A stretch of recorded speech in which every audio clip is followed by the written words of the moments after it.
Geek Out! Look, up in the sky. It's a bird. It's a plane. It's a podcast about Superman. It is.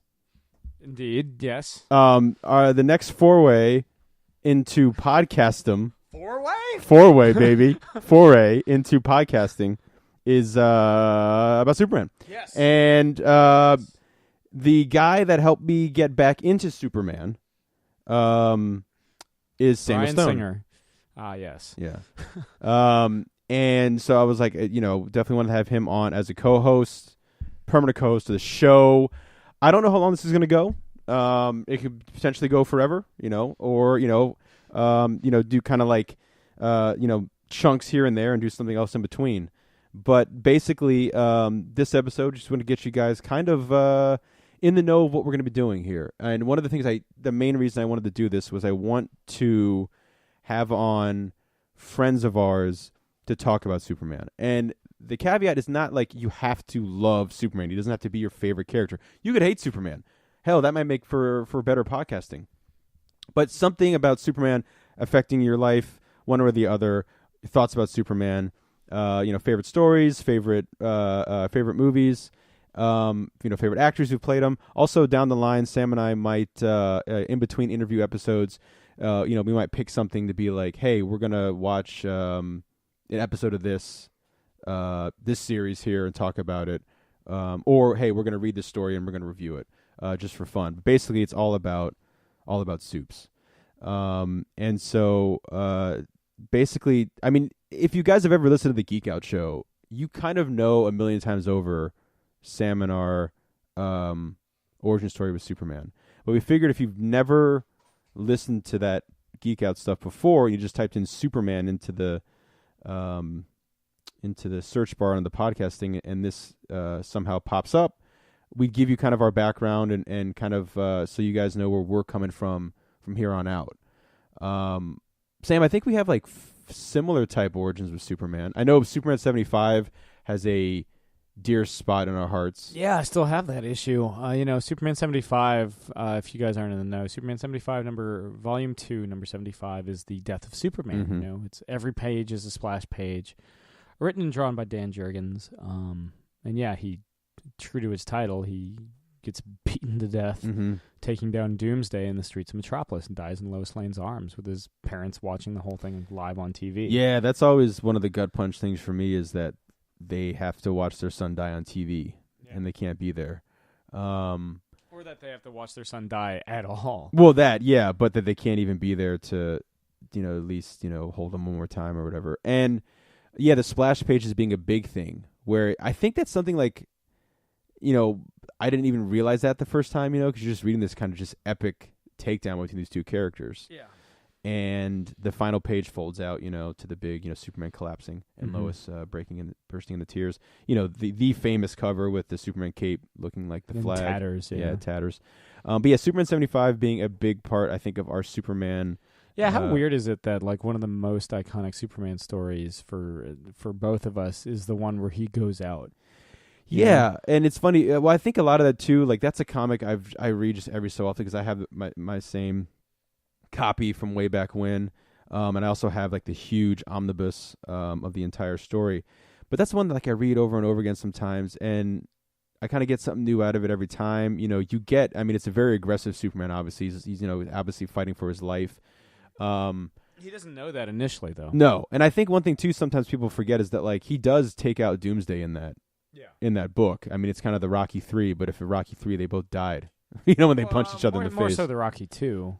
The end of Rocky 3 though, like when they're like ding, Oh yeah. I thought you meant like Rocky 2 where they no, not the end of the fight. Yeah, but the Rocky 3 where they both like kind of hit each other and they both collectively die. Eye of the Tiger. Yeah. But I think, a big thing for me as well is in terms of comics, and we'll hop into movies in a second too, but is the John Byrne stuff. Oh yeah, Man of Steel, totally. I definitely remember, not exactly remember like how old I was or where I was. I just remember being a young kid and seeing the final page of Man of Steel #1, where it'll be a job for Superman, him flying up into the sky. I love the design. I think that design that John Byrne kind of does of the classic suit kind of informed how I like the Superman outfit to look. Like, I like the big, massive cape that almost touches the ground, you know. I like the big S on the chest. Yeah, I like a bigger S. Yeah. And it's just kind of like the perfect comic look, I think, for Superman. I mean, John Byrne definitely draws, you know, I would say my favorite Superman. Yeah. Byrne's up there. I really do like Dan Jurgens again. Of course. Yeah. You know, I really like Gary Franks, even if Gary Frank basically just draws him as Christopher Reeve. Which is, you know, which is fine, because you kind of read every book that he draws like The Adventures of the Christopher Reeve Superman. You get that best of the Christopher Reeve Superman, things that you love so much when you read it. Yeah. I remember you had a soft spot for Shane Davis. Yeah, I really liked the way he drew action and the way he drew the Superman outfit. I have the Shane Davis statue when they did those great like Superman buy statues. I have a bunch.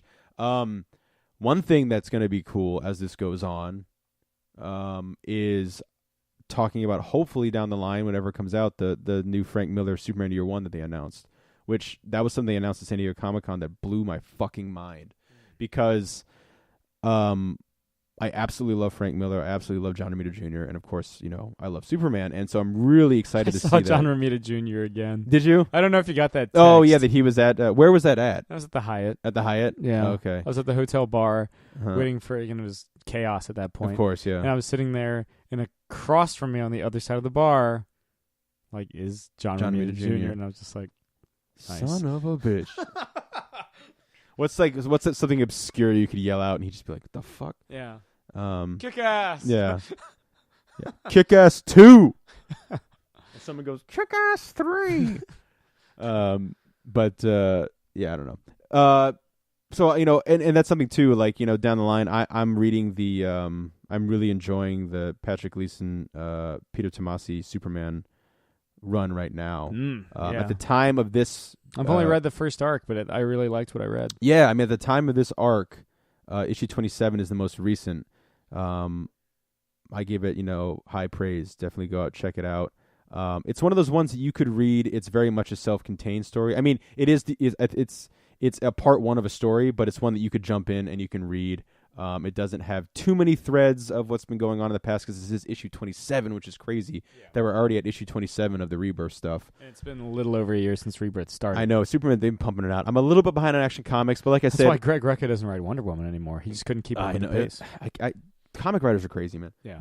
Especially ones who write that quick and have multiple stories. But as this goes on, I'll try to, you know, have a little thing maybe closer towards the end of each episode, if there's a Superman book at the time that's new.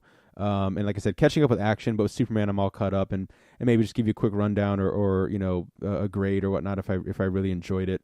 And yeah, I mean, like another thing too, I think, you know, the Superman movies, I think, is where we differ a little bit more than say the comic books. Yeah, in my opinion, there's no like full on like this is my Superman. Yeah, there are Superman movies I enjoy. Yes, Superman Returns. Being my favorite. Yeah, I feel like Superman Returns has been received a little bit better since Man of Steel. Yeah. Like, Man of Steel was kind of the perfect thing to come out for Superman Returns fans. Yeah. Because it's funny, because we had this like group where like Superman Returns comes out and they complain about it not having enough action and not throwing a single punch. But those same people love the Christopher Reeve Superman first film where he doesn't throw a single punch. Right.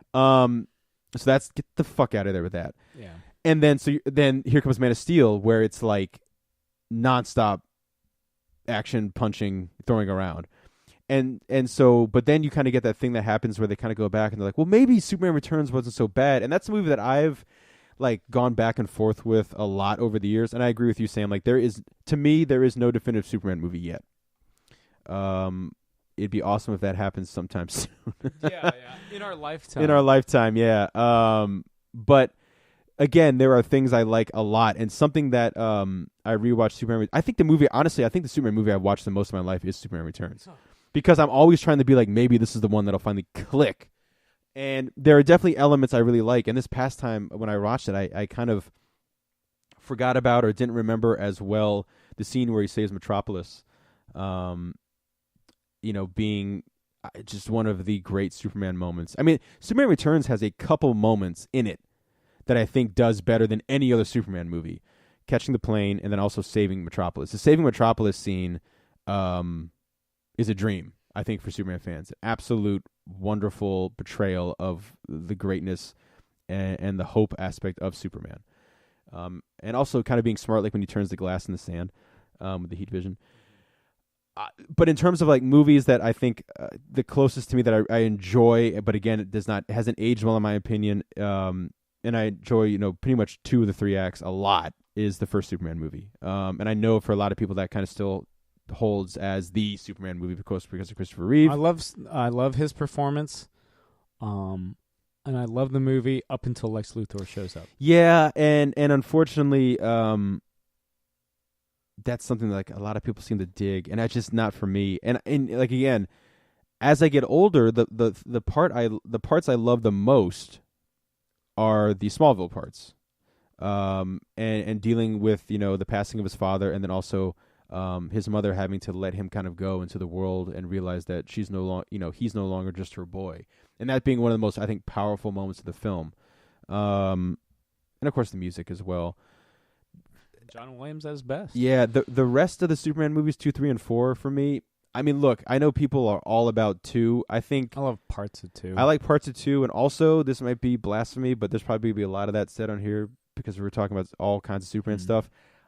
I don't like the Donner cut. I think it's a shame what happened to Richard Donner. Yeah, because he deserved to make his movie. Yeah, but throwing in basically like half-finished scenes and everything just to throw in the Donner cut is kind of ridiculous. Somebody that had worked previously with the producers, the Salkins, warned Richard Donner. He was like, if they get the chance, and you're running over budget or whatever, they're going to screw you. They're not going to hesitate to screw you over. And you know who that person was that warned Dick Donner? Who? Richard Lester. Oh, shit. Now it's my turn. Yeah. But, I mean, again, I'm not saying the Richard Lester movie is better than, say, the first Superman movie. I think there's some great moments. There's also some really goofy moments. And also, if you watch the first Superman movie and then the Donner cut, it's a very confusing sequel. But again, it's got its moments, and it's fine. And then 3 and 4, I mean, we did commentaries. You can listen to what we think about those. It's basically, I mean, I think there's... It's basically what sucks less. Yeah, and there's plenty of terrible stuff, but there's just parts in 3 that I like better. I like him going back to Smallville. That's the best part, yeah. And Lana Lang. Yeah. All the weird opening in Superman 3 God. and... Yeah. And then 4 is just damned from the beginning with its budget. It's the budget kills it. Yeah, and Nuclear Man. Just being the worst. Yeah. The dubbing too. John Cryer is Lex's John Cryer, that's right. But I mean, again, we grew up, watching the Superman animated series as well. And do you have a favorite Superman? Like, who's your favorite actor to play Superman? I mean, Christopher Reeve really does kind of embody the character, and I really like, Tim Daly on Superman the Animated Series, and George Newbern in Justice League and Justice League Unlimited. Growing up, I kind of had the trifecta in that I had George Reeves from The Adventures of Superman, because my dad had those. It still does. I had the Christopher Reeve films. I think he only had the first 2, which was all that mattered. And I had Lois and Clark, The Adventures of Superman on TV, so I could watch Dean Cain as Superman. So I would have it was cool. There was always some Superman thing around, even though I hadn't quite gotten in the comics yet. So that was cool, because the Fleischer cartoons come a little later, because it's not like they just show them on network television. It isn't until like Cartoon Network picks them up in like the mid to late 90s. And that's when I watch all the Fleischer cartoons, which is really iconic. Still holds up even decades and decades later. And of course, Superman the Animated Series premieres right after Batman Ends, which is around like 95, somewhere around there, 94, 95. So there's always been. Do you remember watching a couple years ago, we watched the 3-part Superman animated series pilot and how ballsy that was, because that Superman doesn't show up until, or at least he doesn't become Superman until episode 3. Yeah. I mean, again, that shows the care of that, like the Bruce Timm kind of stuff, where it's like they take their time and the source material. Well, and they hadn't done an origin for Bruce Wayne's their version of Batman. Mm-hmm. But with Superman, they're like, it's too good an origin to It miss. is, yeah. I mean, that's one of those ones that, like, when there's a new Superman, I like to know where that origin stands, with that new Superman. Yeah, and you mentioned the Fleischer stuff. For me, the Fleischer stuff, This is the truest I mean, it only comes out, like, 2 years after Superman's created, basically, in the theaters. Yeah. And, so much so you watch it where, like, in the opening when he's put into an orphanage. Which doesn't happen. Yeah, which doesn't happen, now. but then the Superman animated, the Fleischer stuff basically invents the idea of X-ray vision. Yeah. It doesn't necessarily. He had flown before in the comics before that, because it was supposedly a artist misunderstood what was happening, and also the cape flow. But also the animator said it's easier to have him fly than it is to have him jump everywhere. And so that's where you get not just leaping tall buildings in single bound. Now he's flying, and kind of changes the way superheroes are seen from there on out. But yeah, the Fleischer stuff for me reigns supreme, I think, overall for me for Superman stuff. And Smallville being one of those shows where, I mean, it's 10 years, but there's some really great stuff looking at Superman in live action that we've never gotten anything else. There's great homages to it. The Arrow, Flash, Supergirl stuff, the Greg Berlanti verse has a lot to owe to Smallville, because Smallville kind of paved the way in terms of like what you do and what you don't do for those type of shows. Same network, kind of. Yeah, really. And for me, still, I think the finale of Smallville has some just fantastic stuff in it. And it's, I mean, Tom Welling for me, I think, might be my favorite incarnation live action version, just because, I mean, granted, he's had the longest. It wasn't where, like, Cavill could play him for expended, 10 years, but I mean, Tom Welling was showing him to work every day for 10 years as Clark Kent. And so, I recommend the Smallville stuff. I think it's on Hulu, if you have Hulu now, which is cool that it's able to watch somewhere. And, I said that'll keep you busy for a while, because it is basically 10 years, like 218 episodes of the adventures of younger Clark Kent, basically from Smallville days to Metropolis days to very, very early days of Superman.